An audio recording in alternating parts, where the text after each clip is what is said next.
kita bisa bayangkan bagaimana public trust kepada MK itu masih bisa dijaga enggak kalau Pilpres kali ini dimulai dengan sebuah keputusan yang saya kira akal sehat orang harus mempertanyakan seperti itu. Jadi seperti itu sebenarnya. Ini kok kualitas demokrasi kok semakin memburuk.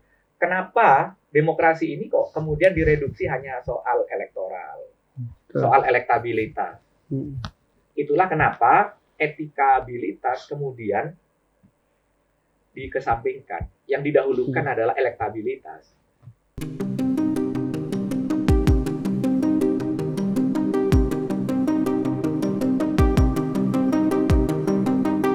Putusan Mahkamah Konstitusi atau MK tentang batas usia capres-cawapres menuai pro kontra di tengah masyarakat.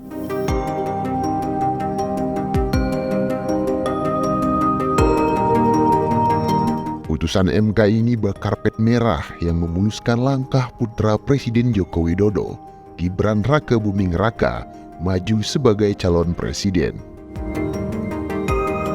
Tak berselang lama, Gibran resmi menjadi calon wakil presiden, mendampingi Prabowo Subianto. Manuver politik keluarga Presiden Joko Widodo benar-benar membuat publik terkejut. Gibran yang berstatus kader PDIP diusung partai lain sebagai cawapres. Di saat bersamaan, PDIP baru saja mendeklarasikan pasangan Ganjar Mahfud. Banyak pihak yang kecewa dengan manuver keluarga Jokowi. Tudingan Jokowi memanfaatkan kekuasaan dinastinya tak bisa dihindari.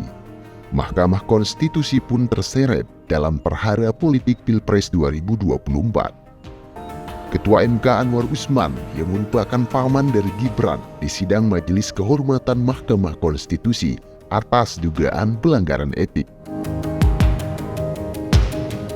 Masa depan demokrasi dan kepercayaan publik terhadap MK kini tengah dipertaruhkan.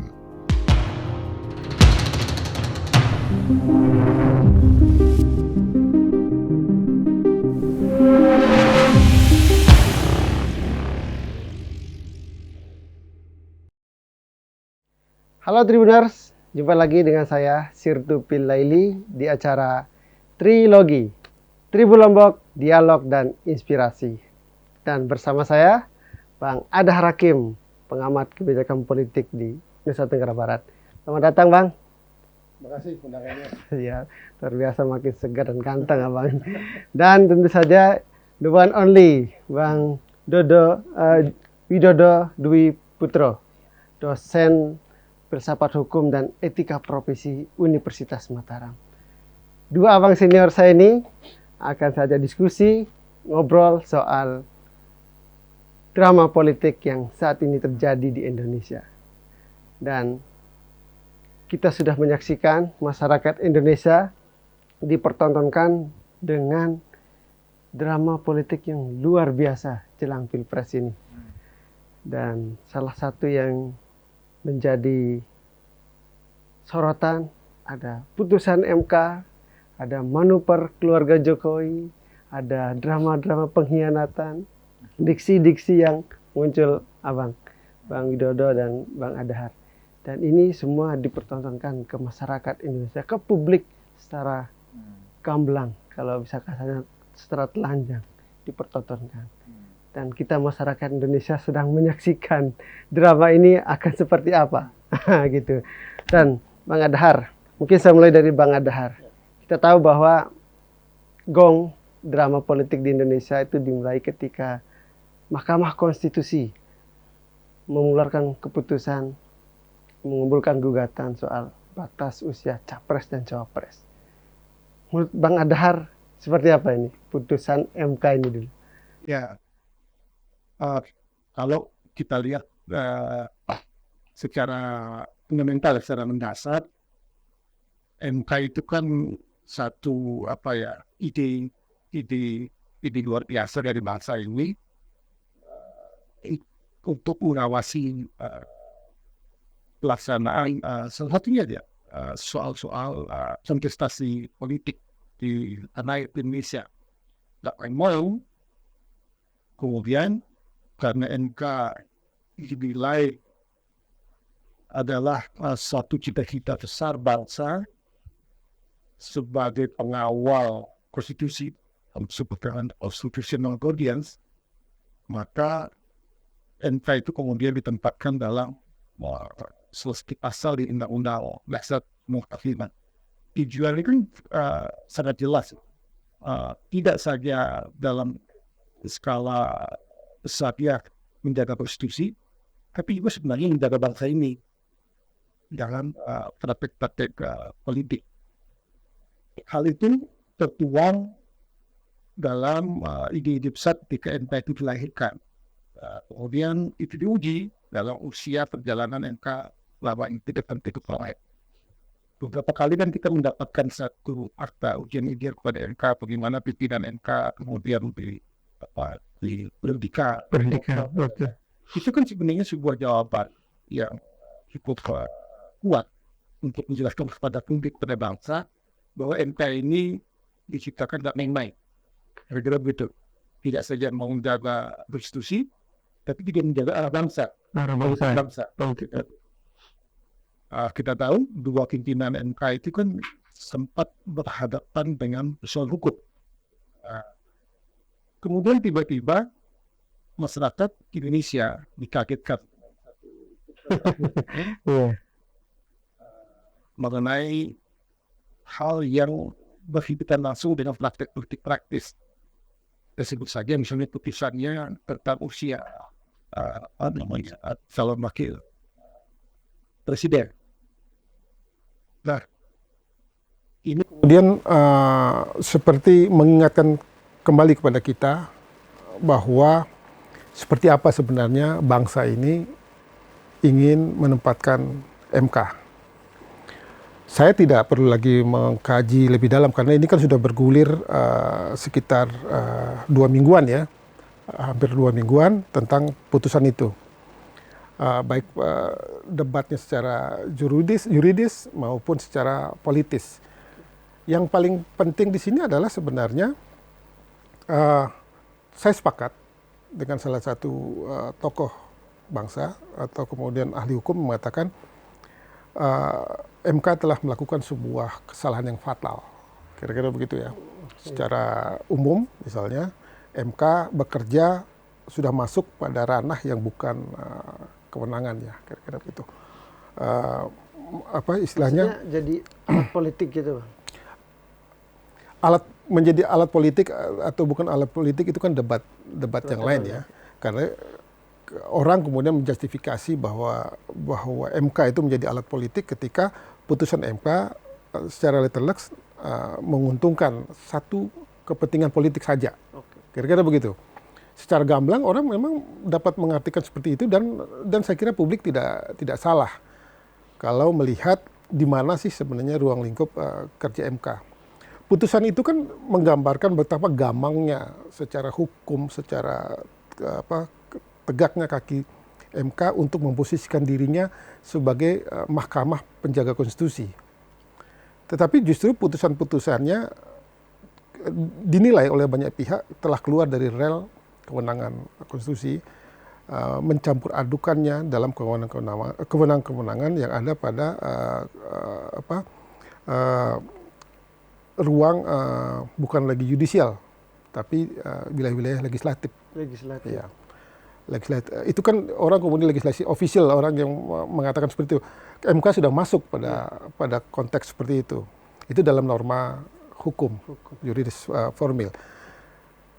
Dalam hal lain yang bersifat etik yang sekarang sedang diadili oleh MK ya, itu juga memberikan sebuah konfirmasi kepada publik bahwa ada yang salah dengan MK, kira-kira begitu kan?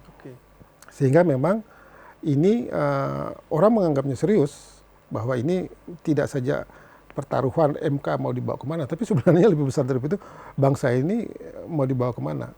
Bayangkan kalau MK terus-menerus terjebak dalam suasana ini, kan nanti hasil-hasil pilpres, hasil-hasil pilkada, hasil-hasil legislatif itu kan tidak imun dari kemungkinan-kemungkinan digugat.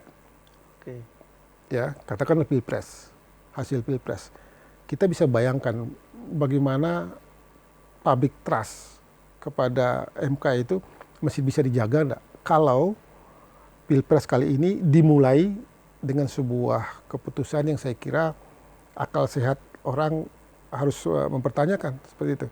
Jadi berarti kan itu kan ada ketua MK adalah paman.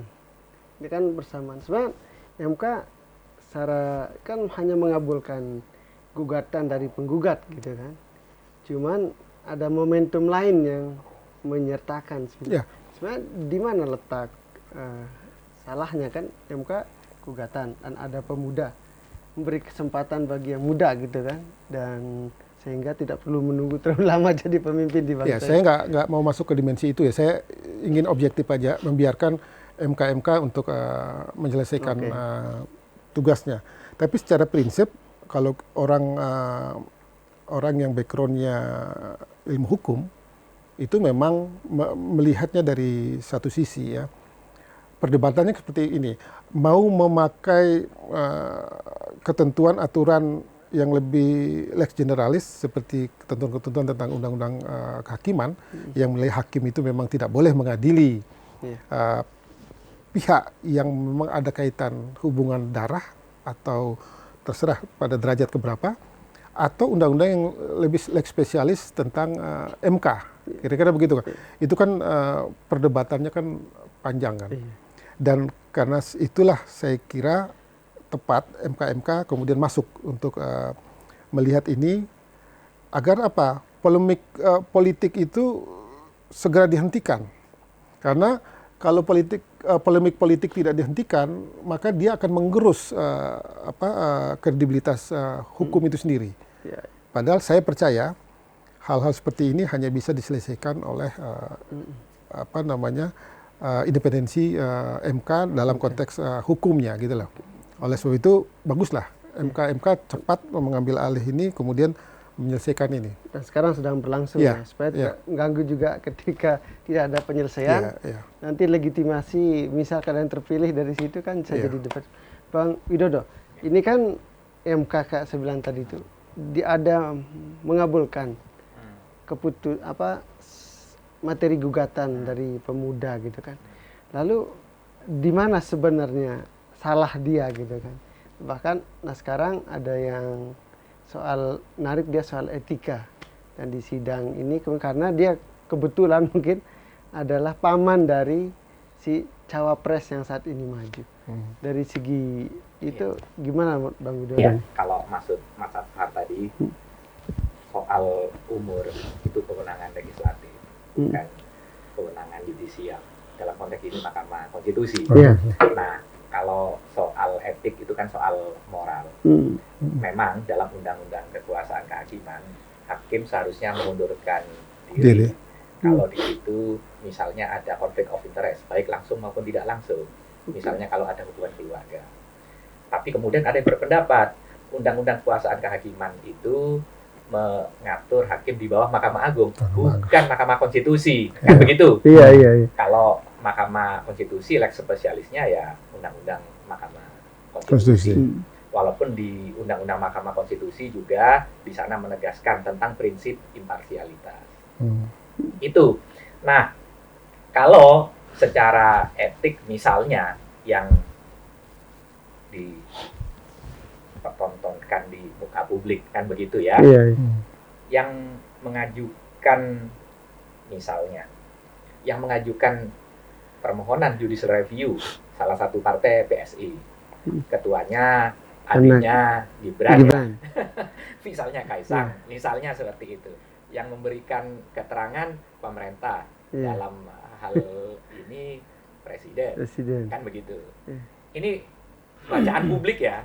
Saya coba mengikuti nalar publik dulu. Nalar betul ini kan yang memutus adalah paman, ipar. Dan putusan itu memang kemudian dimanfaatkan oleh Gibran. Oleh kakaknya. Ya, oleh Gibran. Ya kan? Dimanfaatkan oleh Gibran, kakak dari pemohon dan juga anak presiden dan juga keponakan ketua MK. Itu kan nalar publik. MK adalah pamannya, kebetulan. Ya itu tadi. Kenapa publik melihat secara terang benderang Iya. ini sudah Iya. keterlaluan, kan begitu publik ya. Iya. Ya, Netizen lah katakan ya. artinya kalau dalam etik itu ada namanya etika, ilmu tentang moral, ilmu tentang etik, sebagaimana statistika. Statistika itu ilmu tentang statistik. Saya kira publik membaca atau memahami persoalan ini, saya kira tidak perlu belajar etika, karena ini sudah Umum. benderang, sudah Common sense ini common iya, sense. iya, dan ya sudah Sudah salah gamblang ya. sudah gamblang. Itulah kenapa kemudian muncul reaksi publik yang luar biasa ya. Ini sudah kebangetan gitu loh. Udah kebangetan. Itu saya baca Kalau nalar publik di seperti itu. politik orang Jawa kan biasanya pakai simbol-simbol Bang, tidak langsung gamblang gitu. Ya, Tapi kalau ini kategorinya sudah sangat terang ya. ya artinya ya kan biasanya ya simbol-simbol kenapa keris taruh di belakang. Iya, iya. Ini sudah keris taruh di atas meja. Kayak begitulah Gini. kira-kira. Gitu. sudah ya, sehingga ya Itu udah pakai pistol ini.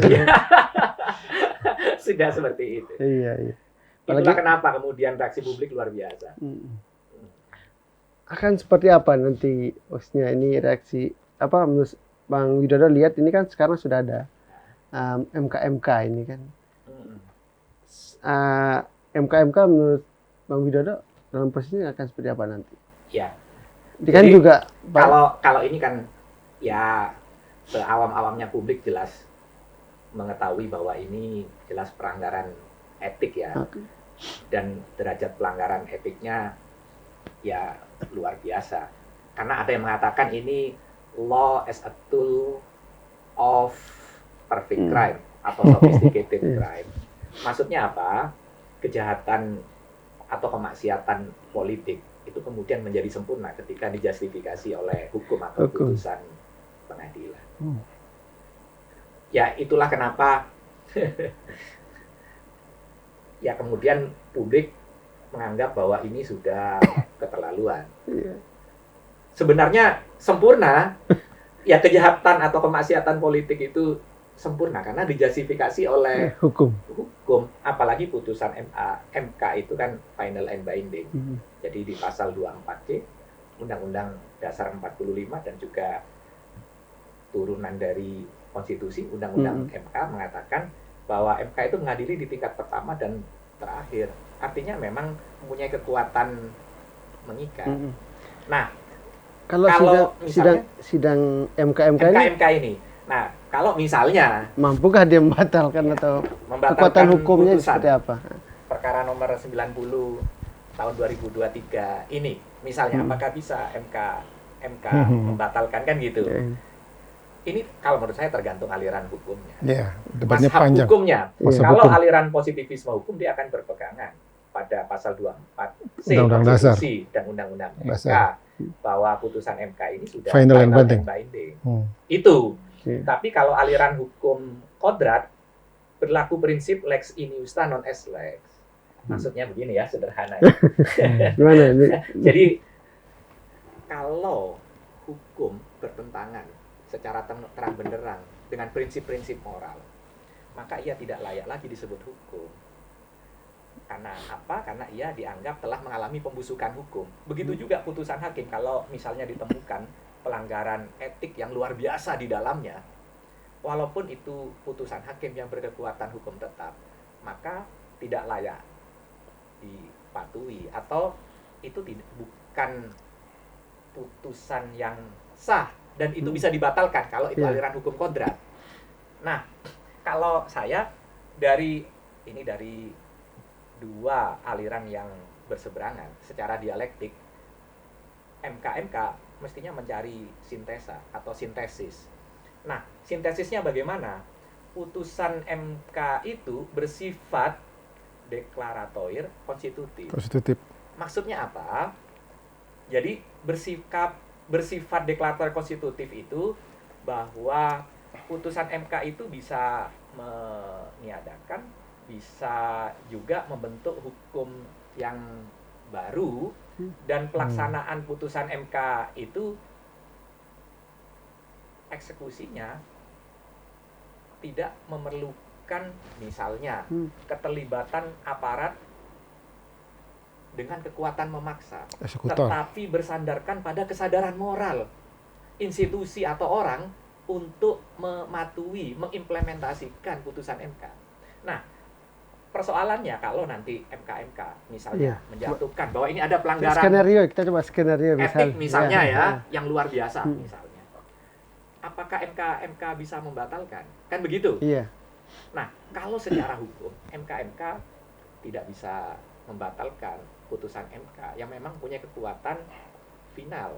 Tetapi MK sebagai lembaga etik, ia bisa mengatakan dan memutus. Ini sebagai lembaga etik. Karena putusan MK itu bersifat deklaratorik konstitutif yang implementasinya bersandarkan pada kesadaran moral, kan begitu? Iya. Kalau putusan itu misalnya cacat secara moral dan membahayakan supremasi hukum dan merusak demokrasi, kalau diimplementasikan, maka secara moral pula, kan begitu? Putusan MK kan bersifat moral. Iya. MK. Maka tidak layak untuk diimplementasikan. Jadi tidak hanya menghukum secara etik para hakim yang memang terbukti melakukan pelanggaran etik, tetapi juga kan begitu ya, secara etik ini juga secara moral juga putusannya, bahwa putusan MK ini secara deklaratorik konstitutif tidak layak untuk diimplementasikan secara moral. Tapi aturannya sudah bisa dilaksanakan oleh ini berarti. Ya seharusnya kan gitu ya. Iya.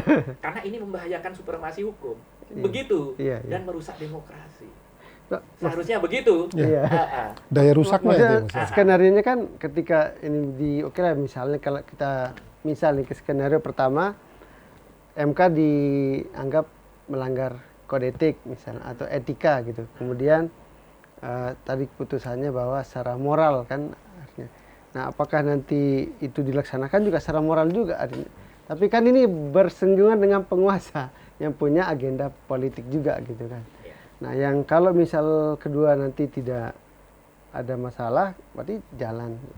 Nah, ya kan jadi buah simalakama juga ketika MK ternyata masih ada ruang lagi untuk digugat gitu kan. Jadi MK itu menjadi pelajaran pahit bagi bangsa ini memang. Kayak pra-peradilan dulu kan ketika koruptor tersangka ternyata di pra-peradilan lagi. Nah, itu jadi saya kira yang dimaksudkan oleh Pak Widodo tadi kan sebenarnya ada dua arah. Satu, apakah putusan MK nanti menyinggung substansi daripada putusan MK. Itu satu. Pilihannya dua tadi. Ya, apakah mau menggunakan pendekatan positivisme atau kodrat. Itu kan dua pendekatan. Atau putusan MK nanti adalah menyinggung persoalan-persoalan yang terkait dengan etik. Ya, Majelis Hakim MK yang mengadili kasus ini.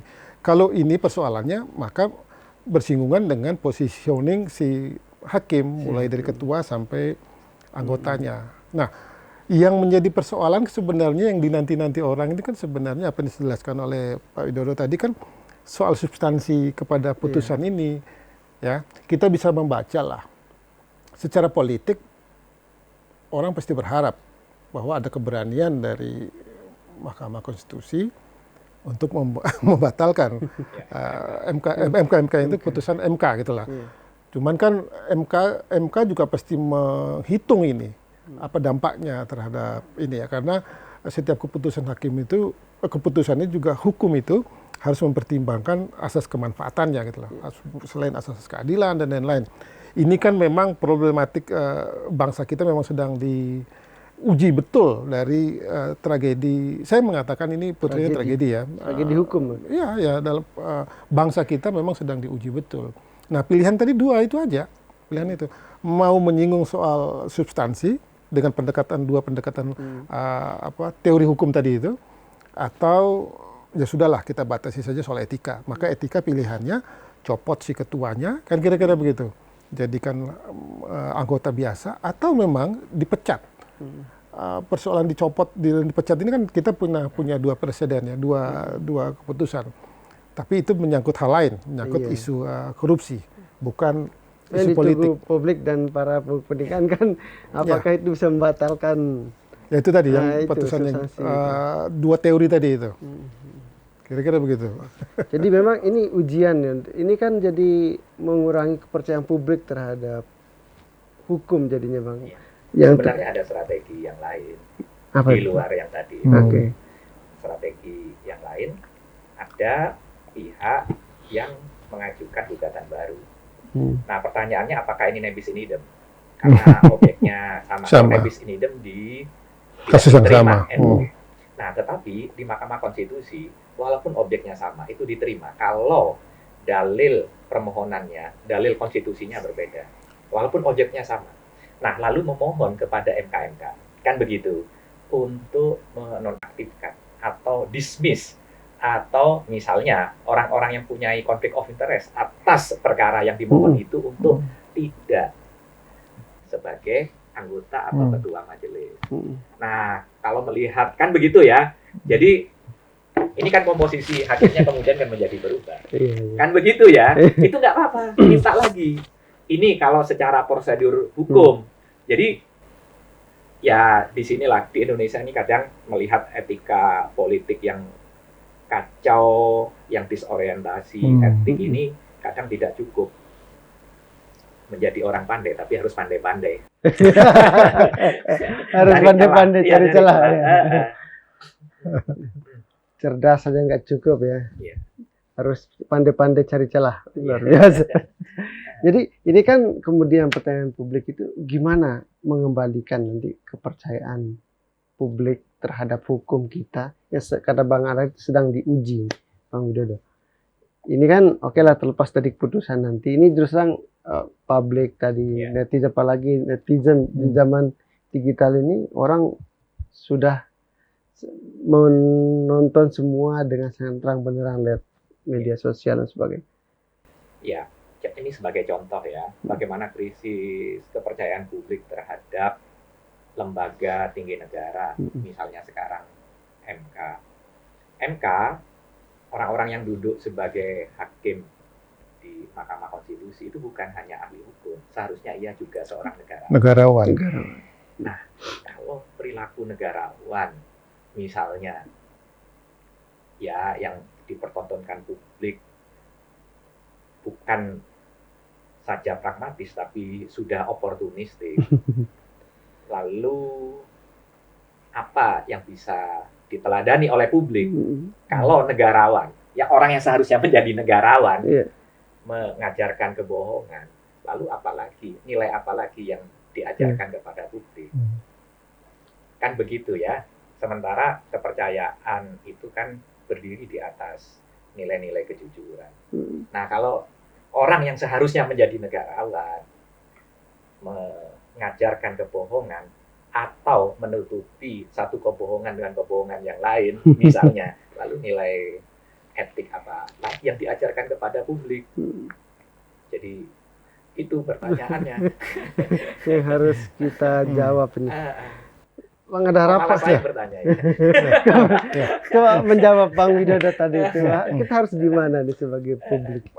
Begini, saya mengembalikan lagi kalau persoalan ini kan sebenarnya persoalan etik ya. Pertanyaan orang kan, ya tadi Pak Widodo sudah nanya, apakah di dalam struktur MK itu dalam mengadili khususnya kasus ini masih ada nggak kira-kira etik, kira-kira begitu. Maka saya mengembalikannya pada makna etik itu sendiri. Etik itu kan kalau kita lihat secara epistemologis, secara artinya secara nilai-nilai filsafat kira-kira begitu ya. Etika itu sebenarnya sebuah pertanyaan. Pertanyaan tentang tanggung jawab moral ya, tanggung jawab moral oleh si pihak yang dititipi praktek-praktek etika itu sendiri, kira-kira begitu.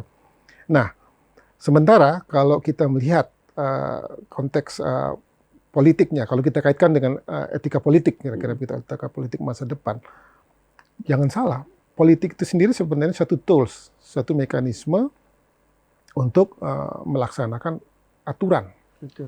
ketentuan, ya. Tinggal kita balik saja sekarang. Artinya sebenarnya ini masih berjalan nggak dalam logika yang diinginkan oleh teori dasar dari etika politik itu sendiri. Kalau makna dasarnya kan sebenarnya itu menempatkan hukum sebagai determinasi yang paling kuat dalam praktek politik. Ya, hukum itulah yang mendrive, yang mengatur persoalan-persoalan politik itu. Nah, kalau saya ingin kembali ke pertanyaan Sir tadi, lalu seperti apa? Mau diapakan ini? Kira-kira begitu. Ya itu tadi, mau menempatkan hukum itu sebagai satu yang mendeterminasi politik atau tidak. Maka itu harus dikembalikan. Kenapa masalah ini sampai seperti ini? Kenapa kira-kira? Karena apa? Karena posisi hukum itu dikesampingkan. Justru politik yang digunakan sebagai determinasi terhadap hukum. Sehingga yang diutamakan itu adalah kepentingan politiknya. Maka lahirlah seperti ini kan. Sebenarnya sebelum putusan ini diputuskan, ada ketakutan yang amat sangat kepada orang-orang, terutama yang ahli hukum ya. Kalau sampai norma keputusannya sampai orang kan sebenarnya kalau mau jujur nggak menyangka sama sekali keberanian MK sampai menelurkan putusan seperti ini gitu ya, yang secara terang benderang itu sebenarnya mengarah kepada satu kekuatan kelompok menguntungkan satu kekuatan politik tertentu. Akal sehat apalagi kita untuk tidak mengatakan bahwa ini sebenarnya determinasi politik atas hukum, sesuatu yang sebenarnya tidak ada dalam pelajaran dasar, yang paling dasar pun dalam pelajaran etika politik. Kalau etika politik itu sebenarnya justru hukumlah yang menjadi determinasi politik. Itu satu. Kemudian kedua, hal paling mendasar dalam etika politik itu apa sih sebenarnya? Itu kan legitimasi politik. Ya, legitimasi politik itu apa? Legitimasi politik adalah tanggung jawab seseorang atau kelompok dalam menjalankan kekuasaannya. Dalam menjalankan kekuasaannya. Kira-kira begitu ya. Kalau terhadap hasil putusan MK ini kita bisa menanyakan, apakah masih ada legitimasi hukum, legitimasi politik ya terhadap seseorang atau sekelompok orang itu dalam menjalankan etika politik di bangsa ini. Maka untuk menjaga etika politik ke depan, mengembalikan lagi. Nah, sekarang ini pertanyaannya tadi, sejauh apa harapan publik kepada putusan MK. Sedang kita tunggu-tunggu ini. Iya, MK. Sehingga saya lebih suka melihat ini secara objektif lah. Melihat ini secara objektif. Pilihannya tadi itu dua itu yang kita diskusikan itu. Mau menyentuh substansinya, keputusannya, dengan nanti memungkinkan debat hukum yang lebih panjang lagi. Karena ini kan sudah keluar dari konstitusi kan dalam ilmu hukum itu disebut dengan stat fundamental norm. Artinya ketentuan yang paling fundamental, aturan yang paling fundamental, paling tinggi di pasal tertentu tadi kan mengatakan putusan MK itu final and binding ya. Kira-kira begitu. Tapi di satu sisi dalam nalar hukum, teori hukum juga mempertanyakan kalau putusan hakim itu memang secara moral, secara etik memang tidak bisa diterima, itu kan juga menjadi pertanyaan, menjadi satu penyakit yang sangat laten bagi bangsa ini. Kira-kira apa itu? Rasa percaya kepada MK itu menjadi tidak ada. Yang tadinya kita berganti. Ya, tadi saya sebutkan sebentar lagi kita pemilu, ada hasil yang kemungkinan orang gugat. Lalu kemudian kalau MK-nya seperti ini, yang saya justru bertanya, apakah katakanlah putusan MK itu sebuah stimulus kira-kira begitu ya. Apakah dia cukup untuk menyelesaikan perdebatan kita yang sangat sangat mendasar, tajam, ya. sangat mendasar loh ini. Ini soal etik bangsa loh, etik bangsa ini. Kita mau bukan saja soal MK ini, bangsa ini mau dibawa kemana? Kalau MK sih, kalau kita menggunakan jalan pintas ya sudah, kita bisa ganti mereka kan kira-kira begitu karena itu manusia saja gitu loh. Tapi apakah ini bisa membangun kembali alam sadar kita tentang pentingnya memposisikan hukum sebagai determinasi utama dalam konteks politik kita ini? Pertanyaan kan di situ sekarang. Itu yang sedang kita nunggu. Kita sedang uji bangsa ini sedang menguji keseriusan bangsa. Kita terlalu sering main-main bangsa ini ya. Begitu penyakit korupsi kita sangat luar biasa, kita membentuk KPK. KPK kita kerjain. Ya enggak? Kita preteli. Begitu pelayanan publik kita sekarang depannya diperiksa Barreskrim. Itu persoalan. Begitu kita anggap pelayanan publik kita rusak, bikin ombudsman-nya sampai sekarang juga powernya begitu-begitu saja. Kita nggak pernah serius bangsa ini. Bikin MK karena kita pikir bahwa konstitusi itu harus ada penjaganya. MK juga kita perlakukan seperti ini. Padahal sebenarnya kalau bicara politik itu kan sebenarnya satu bagian dari bicara tentang kesadaran, tentang tanggung jawab, tentang kita bagaimana bersama-sama menjaga bangsa ini kita. Bagaimana kita saling menjaga. Kalau dalam ilmu konstitusi kemudian ada yang namanya pengawasan, kira-kira begitulah. Agar kekuasaan ini tidak terlalu dominan, maka dibentuk MK.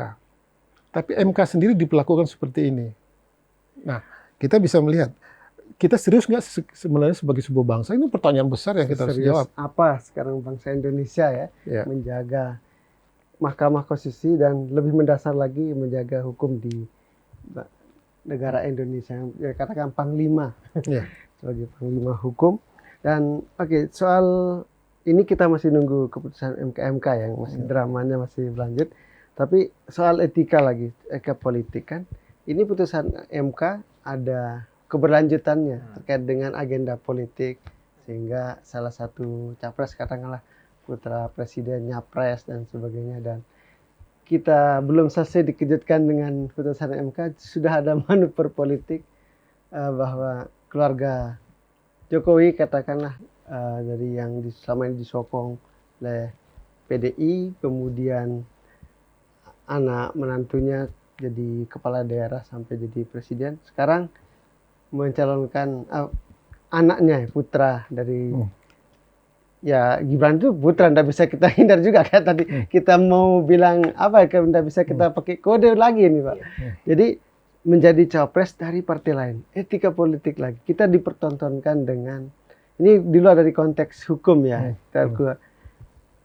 Seperti apa Bang Widodo melihat ini? Jadi ada kepala negara yang punya anak gitu kan, katakan itu kan keluarganya dia, kakaknya hanya saya dan istri, tapi publik melihat bahwa ini kan putranya presiden gitu, kemudian maju tidak menggunakan partai yang selama ini mengusung keluarganya. Itu juga ada persoalan etik juga di situ.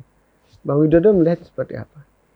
Iya, ya sebenarnya dinasti politik tidak masalah karena itu juga terjadi di beberapa negara. Tapi yang menjadi masalah kalau ia menghalalkan segala cara.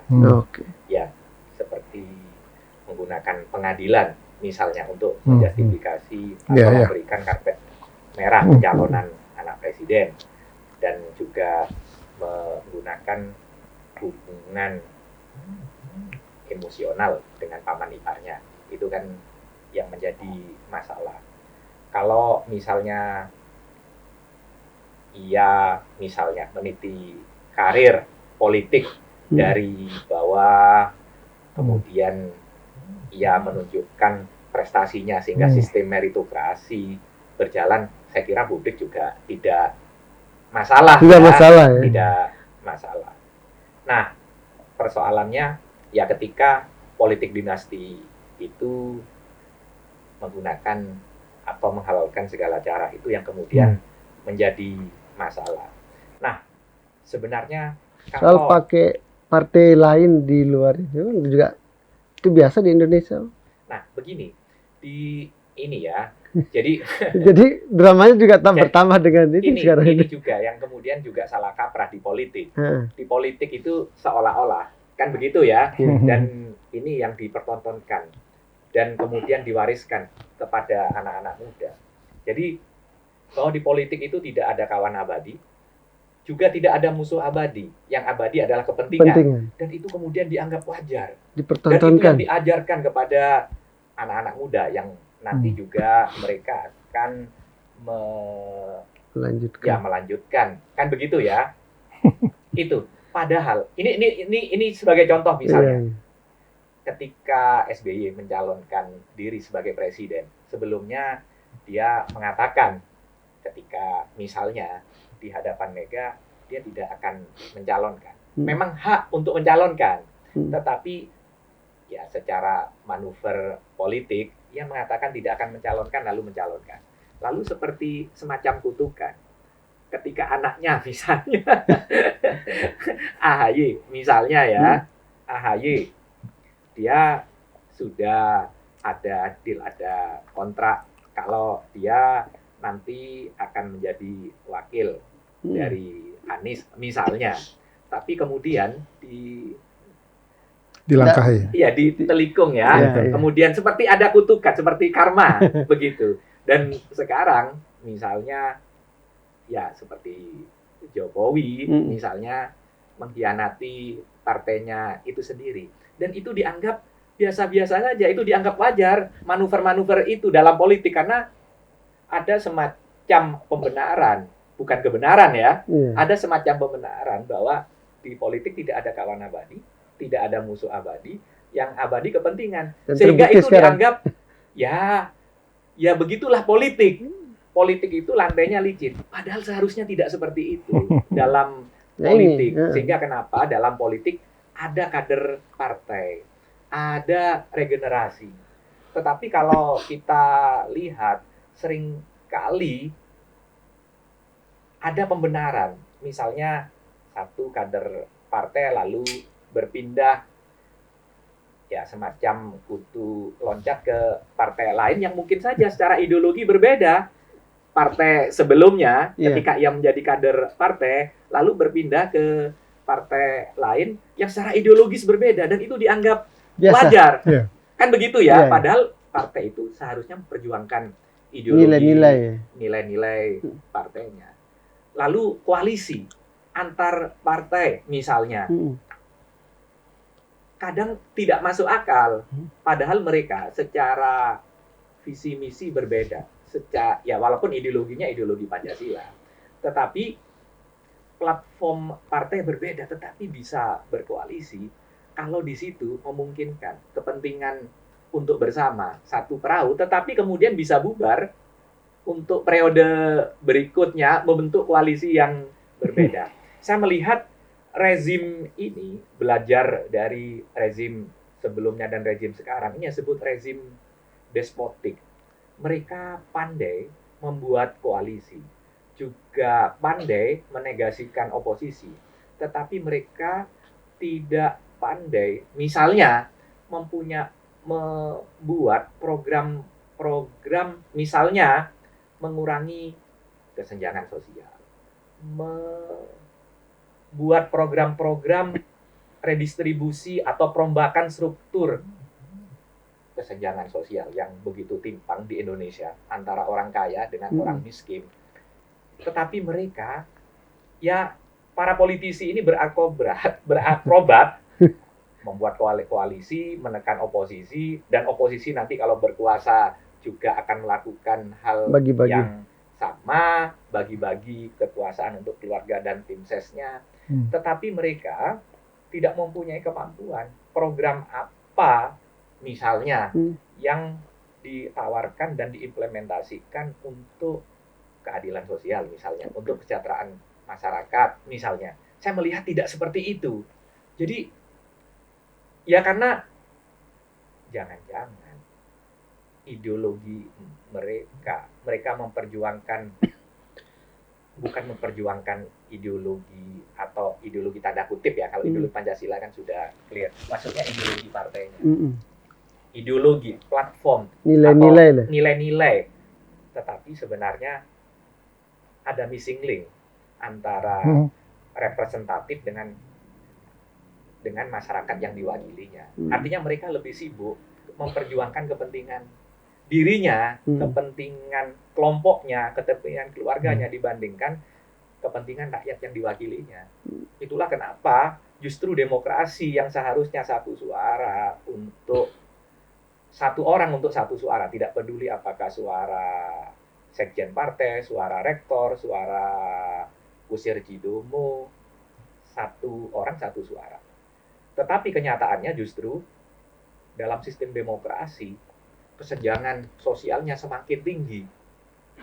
Iya kan, semakin melebar. Kan begitu ya, antara orang paling kaya di Indonesia dengan kusir jidomo di Jempong, mengapa kok semakin melebar? Padahal satu orang satu suara.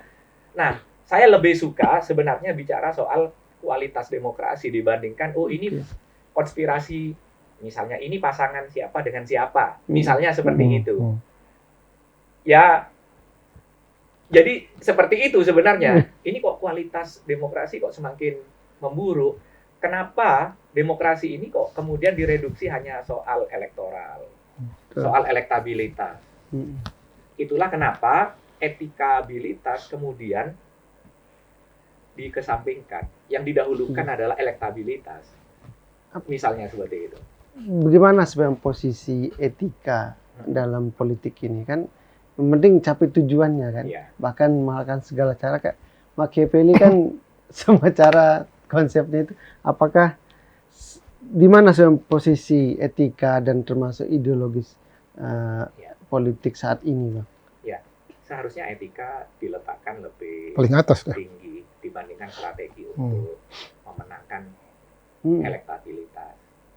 Karena demokrasi itu bukan hanya soal elektoral, bukan hanya soal pemilihan, tetapi sebenarnya demokrasi esensinya itu kan kedaulatan rakyat.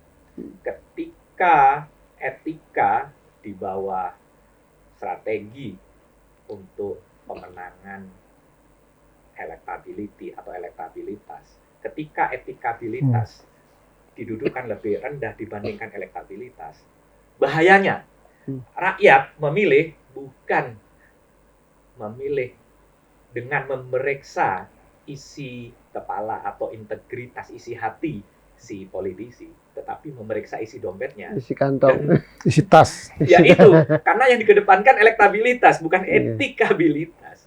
Kan bukan. Ya seperti itu kan kalau kita coba perhatikan sekarang. Etik itu kan kalau kita buat misalnya seperti piramida ya. Etik itu paling atas, Bos. Ya. Yang paling bawah itu kan praktek. Kira-kira begitu lah. Praktek, kemudian dogma. Ya kan? Teori, baru kemudian etika ya, kira-kira begitu ya. Etika yang paling atas. Nah, yang kita lakukan sehari-hari ini kan praktek ya, praktek politik, praktek pilpres dan lain-lain. Apakah kita sekarang pertanyaan begini, kalau bagaimana masa depan etika ya? Pertanyaannya, apakah memang kita punya di Indonesia ini memang ada nggak etika politik itu? Kira-kira kan begitu. Saya ingin menggalinya dari beberapa hal, dari hal yang sifatnya kesejarahan, kedua dari hal yang kita bisa gali dari undang-undang dasar kita, ya.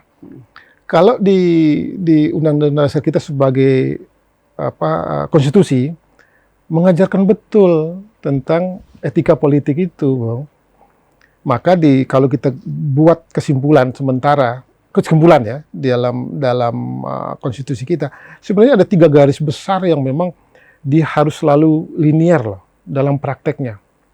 Satu, kita ini sebagai negara hukum ya, kan kira-kira begitu, kita kemudian kita ini restat. Kemudian kedua, kita ini dijelaskan loh sama konstitusi kita itu demokratis restat. Pertama restat tadi, restat. Kedua demokratis restat. Apa itu demokratis restat? negara kita ini menganut demokrasi, tetapi basisnya negara hukum. Lalu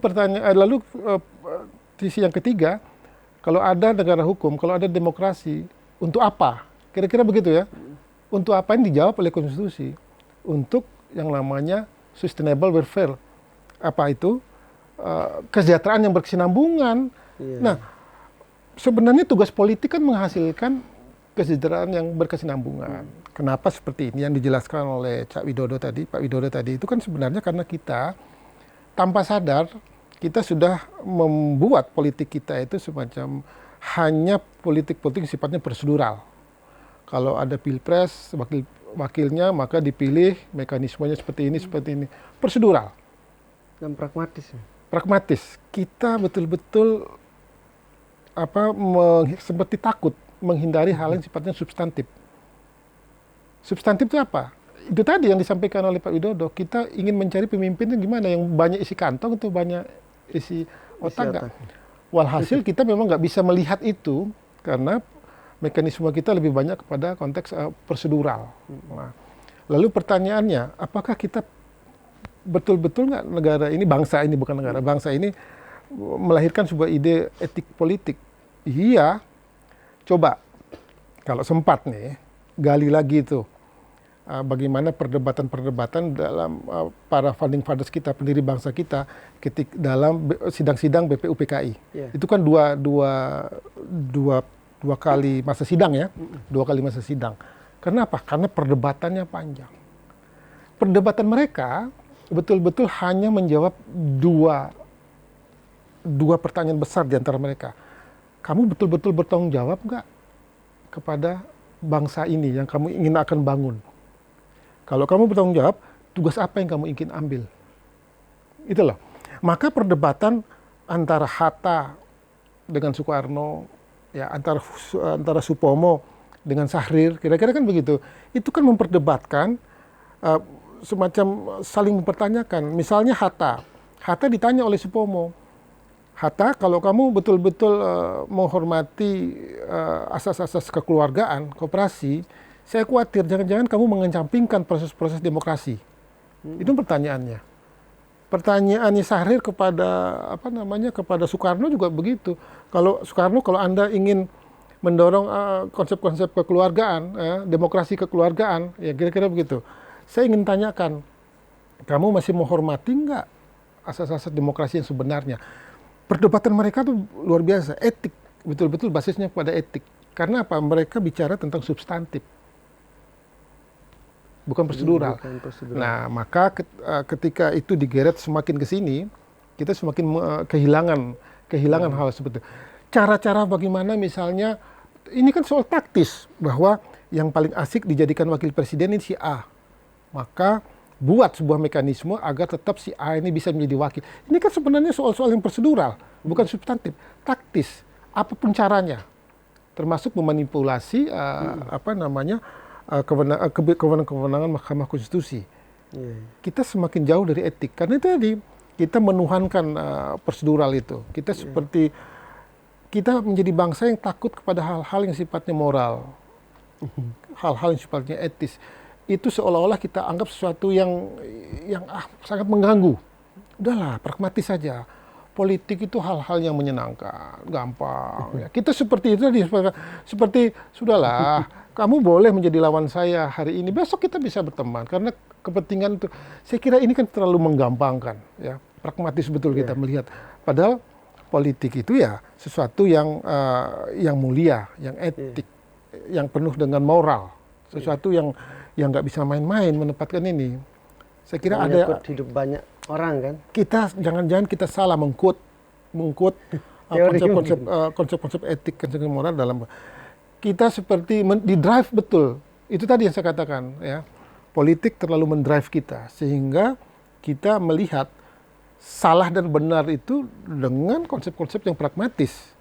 Nggak ada lagi etik kita. Ya Bang, memang seperti itu dengan perkembangan politik kita saat ini hampir semua lebih ke pragmatis dan praktis dan oportunis sedikit, oportunis berubah-ubah. Lalu ini kan masalah demokrasi kita setelah 20 tahun lebih reformasi kan.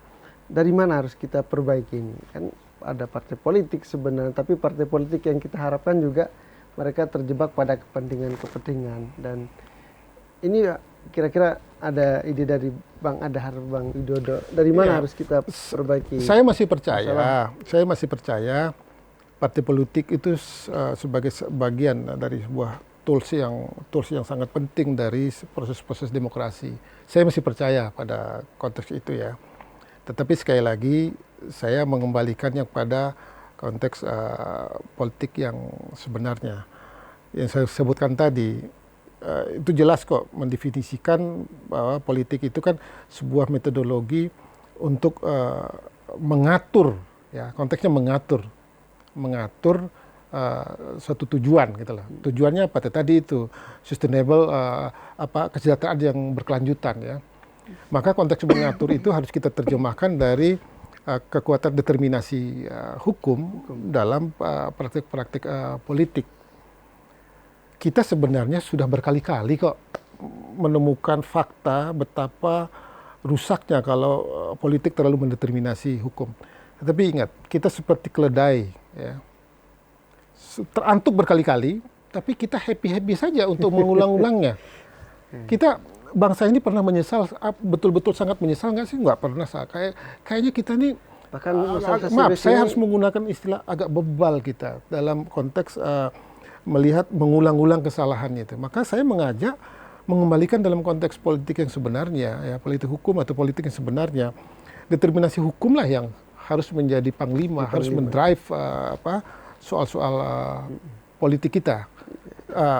Saya justru agak naif, orang bisa mengatakan naif, tapi itulah pilihan satu-satunya bagi saya sekarang ini kalau kita mau kembali kepada keselamatan bangsa ini. Pak Widodo, Ya. Bang Widodo gimana? Kalau Memperbaiki, apakah masih ada harapan ini dari Bang Adhar tadi kalau di masa merumuskan kita ada sejarah yang bagus, tapi makin sini kok makin kacau balau gitu. Iya, putusan MK itu semacam political decay, pembusukan politik. Pembusukan politik itu kalau terjadi terus-menerus, memang di satu sisi buruk, tetapi saya melihat political decay yang melahirkan krisis politik itu tidak selalu buruk. Saya coba melihat dari cara pandang yang lain ya. Justru pembusukan politik oleh MK itu mengundang orang berpikir, apakah demokrasi itu punya masa depan?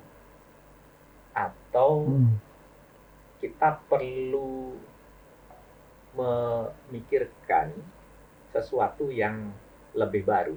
Demokrasi itu seperti monarki atau teokrasi. Tidak ada sistem yang permanen. Jadi political decay itu memaksa kita untuk berpikir, untuk tidak hanya bersemayam pada zona kenyamanan, untuk berani keluar dari zona kenyamanan. Saya membayangkan kita tidak mungkin kembali ke monarki atau teokrasi yang lebih dekat dengan diktator. Di zamanku enak. Api kabari enak zamanku. Mungkin kita kembali ke zaman kan udah ada tanda-tanda kan. Ya, enggak mungkin. Enggak mungkin, saya enggak sepakat dengan teori Polybius ya. Kalau teori Polybius itu monarki berputar dia, melahirkan tirani kemudian melahirkan aristokrasi melahirkan oligarki melahirkan demokrasi, kemudian balik demokrasi melahirkan holokrasi, lalu kembali lagi. Ketika holokrasi kekacauan seperti ini, kembali ke monarki, zaman kerajaan. Kan nggak mungkin nih kalau Mas Sirtu karena darah biru kan begitu, lalu menunggu momen darah biru kan begitu ya. Dan saya baru sadar kalau saya darah biru ketika jemari saya kejepit pintu, saya berarti ada peluang ini untuk memimpin di sistem monarki. Enggak seperti itu. Tetapi saya bayangkan ke depan itu justru datakrasi. Datakrasi itu karena demokrasi itu lahir ketika belum ada kebangkitan kecerdasan robot kecerdasan. AI. Datakrasi Jadi kita nggak pernah mempertanyakan kenapa kita mempunyai hak pilih. Karena diandaikan kita mempunyai hak pilih, karena yang paling tahu tentang diri kita, tentang pemerintahan diri adalah diri kita, kan begitu ya? Siapa yang paling tahu tentang diri kita? Ya diri kita. Itulah kenapa dalam demokrasi perwakilan kita mempunyai suara. Karena kita dianggap paling tahu siapa orang yang bisa mewakili kita duduk di parlemen, di presiden, di gubernur. Tetapi kan kemudian terjadi missing link antara orang yang kita percaya untuk mewakili kita dengan rakyat yang memberikan amanah. Kan gitu ya, terjadi missing link karena ternyata orang-orang yang dipercaya untuk mewakili rakyat lebih sibuk memperjuangkan kepentingannya. Nah, sekarang siapa yang paling tahu tentang diri kita? Robot kecerdasan. Coba, mulai dari asam urat sampai asam aurat kita misalnya. Dari kalori yang kita makan dan kita minum dengan kalori yang kita bakar, misalnya, itu robot kecerdasan. Bahkan jumlah pemilih si AB udah ketahuan ya? Robot kecerdasan kan begitu ya. Apa kebutuhan, misalnya, apa selera makanan di satu tempat? Justru robot kecerdasan sekarang. Kemudian migrasi penduduk dari mana mau ke mana, robot kecerdasan. Saya kira ke depan, kalau robot kecerdasan ternyata bisa diandalkan sebagai sistem penunjang data kreasi, nggak perlu yang pertama menjadi korban itu partai politik. Nggak perlu lagi kita memilih caleg. Tinggal selain data-data dari medsos itu tadi, kan begitu ya, apa kebutuhan, apa kemudian juga bisa mengetahui soal kesenjangan, soal redistribusi. Kesejahteraan itu bisa pakai robot kecerdasan, termasuk kita juga bisa mengisi saja di platform layanan digital, dan itu algoritma yang mengelola menjadi hukum dan kebijakan. Tetapi ini kan juga masih tanda tanya karena ternyata robot kecerdasan itu hanya dikuasai tidak lebih dari 6 orang. Digital oligark kan begitu. Tetapi saya bayangkan ke depan kalau misalnya robot kecerdasan, artificial super intelligence sudah tidak lagi membutuhkan manusia, misalnya. Saya bayangkan tujuan politik tertinggi adalah membebaskan manusia dari politik. Jadi kita sekarang ngobrol, kemudian nanti sore berjemur di partai karena semua urusan itu sudah algoritma yang menyelesaikan, kan begitu ya. Kita serahkan jadi, ke Google, waduh. Saya sudah tidak tertarik untuk rethinking demokrasi, memikirkan ulang. Ya karena kata Mas Adhar, hanya orang bodoh yang terantuk berkali-kali tapi masih percaya. Ya, sudah berkali dibohongi tapi masih tetap antri, kan begitu ya, untuk memberikan suara, kan begitu. Iya. Apa ini suara pesimis? Tidak pesimis, tapi ini critical thinking. Jadi justru maju ke depan, tidak mundur ke monarki, teokrasi, atau ke data kreasi. Jadi harus maju ke depan, akselerasi. Justru begitu. Dan keluar dari zona kenyamanan. Kita serahkan ke Mbah Google semua waktu ini. Nggak, saya kira memang yang ditawarkan pemikiran oleh Pak Widodo kan sebenarnya sebuah gugatan sebenarnya, bahwa demokrasi ini sebenarnya kita paham benar nggak sih tentang demokrasi sebenarnya. Kalau kita katakan paham, hampir tidak ada untungnya pola demokrasi yang coba kita gagas selama ini. Kita bisa bayangkan ya, untuk pilpres ini saja, kita itu nanti bisa jadi 2 putaran. Dan itu bisa bergulir 8 bulan ya, Pak Widodo ya. Anda bisa bayangkan nggak kejenuhan macam apa yang Anda akan alami, yang rasakan 8 bulan, setiap hari Anda akan dengarkan bualan-bualan kampanye-kampanye yang saya kira kan ini sebenarnya yang saya sebutkan tadi pengulangan 5 tahun yang lalu. Ya. Toh pada akhirnya pada sisi terakhir selalu ditutup dengan ending drama kita, selalu di ending dengan konflik. Mudah-mudahan sekarang nggak konflik ya. Tapi kan selalu berulang seperti itu saja. Kita berdoa mudah-mudahan tidak konflik. Tetapi kita dengan senang. Karena apa? Tadi ada kelompok-kelompok kecil, yaitu orang yang memang sangat senang dengan politik dan selalu menikmati suasana ini gitu loh. Yang menikmati suasana ini. Dan kita mengiyakan saja seperti itu. Sampai kemudian kita terkaget-kaget. Oh iya ya, sekarang seperti mencapai puncak yang paling tinggi dari kebodohan kita, yaitu apa yang kita lihat dari putusan MK ini. Itu kan persoalan besar kita yang kita mengulang-ulang itu ya. Itu maksud saya. Saya sih ya tadi dengan rasa hormat memang harus kita lihat pemikiran-pemikiran ke depan berputar seperti yang ditawarkan oleh Pak Widodo itu, meskipun itu menurut saya masih membutuhkan waktu ya. Kita membutuhkan waktu. Kita lihatlah di Indonesia konteks konsep budaya seperti itu kan memang membutuhkan waktu. Nah, untuk menyiapkan yang jangka pendek ini saja saya kira seperti yang saya tawarkan tadi itu. Udahlah, kita kembalikan kepada tatanannya lah, kembalikan. Kalau Anda mau masuk ke politik, tanyakan dulu ke diri Anda. Anda paham benar nggak sih dalam makna dari politik ini sendiri? Kalau enggak ya seperti ini saja. Stagnan ya. Baik, Bang Adhar, luar biasa, ini banyak sekali yang sudah kita bahas. Mungkin satu kali lagi closing statementnya mungkin dari Bang Adhar.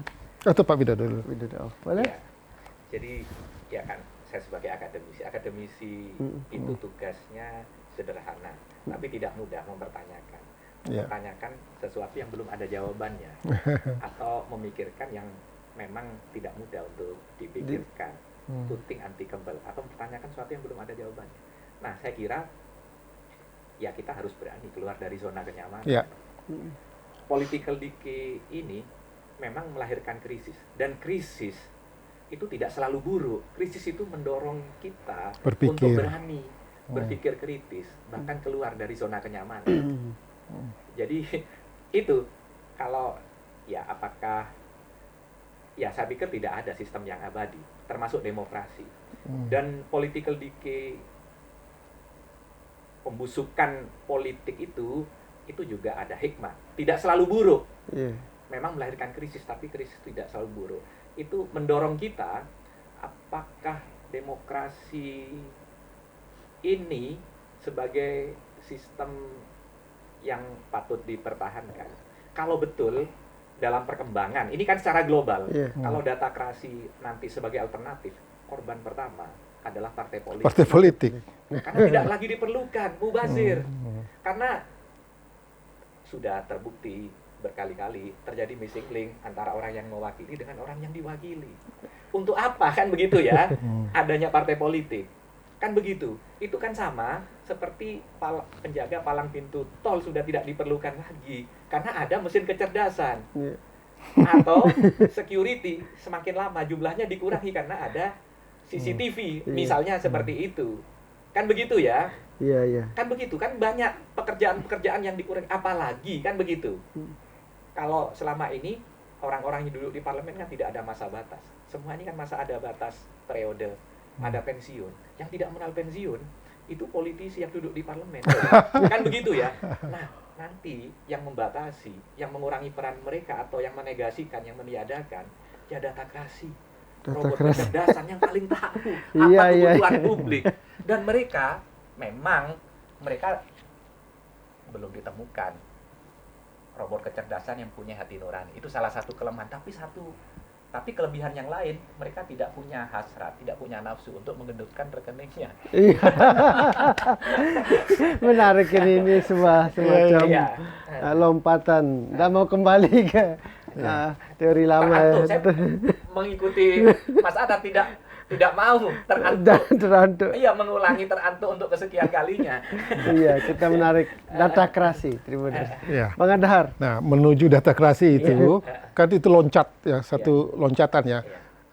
Ya saya kira kita juga harus realistis untuk menuju ke hal-hal yang dibutuhkan, hal-hal yang baru ya. Novelty kira-kira begitu, hal yang baru yang memang menjadi jalan keluar kira-kira begitu. Tetapi saya ingin menawarkan bahwa saya kira politik kita harus bahwa goalnya politik yang lebih beretik, lebih bermoral ya. Saya kira tidak bisa tiba-tiba ke situ.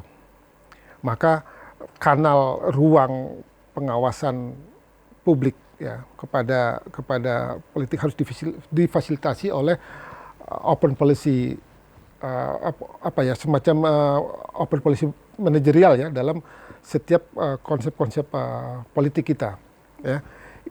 Yaitu apa? Ini untuk menjembatani dari konsep-konsep yang sifatnya prosedural itu ke substantif. Harus mencari jalan, bekerja keras kita seperti apa sebenarnya diinginkan oleh konsep-konsep politik substantif tadi, bukan yang prosedural. Kalau prosedural masih diulang-ulang, masih seperti ini saja kita. Salah satu cara yang bisa kita tawarkan tadi, kalau Cak Widodo sudah lebih jauh misalnya, kalau belum bisa sampai sekarang ke sana, maka teknologi informasi itu yang untuk menjebatani orang untuk tahu tentang siapa itu harus mulai difasilitasi oleh pemerintah. Saya pernah ini sedikit ya. Saya pernah melihatnya langsung di satu House of Representative di Amerika. Warga di Amerika kalau datang ke DPR-nya bukan demo, tapi dia mengklik wakil rakyatnya ini apa kinerjanya. Seperti apa kinerjanya. Sehingga dari situ dia bisa menentukan pilihan politiknya. Gitu loh, kira-kira. Kalau sekarang kan kita tertutup, tiba-tiba aja si A masang baliho. Padahal kita nggak tahu apakah dia itu pencuri ayam mungkin di kampungnya, seperti kita nggak tahu. Nah, ini yang harus negara ini harus serius memfasilitasi itu.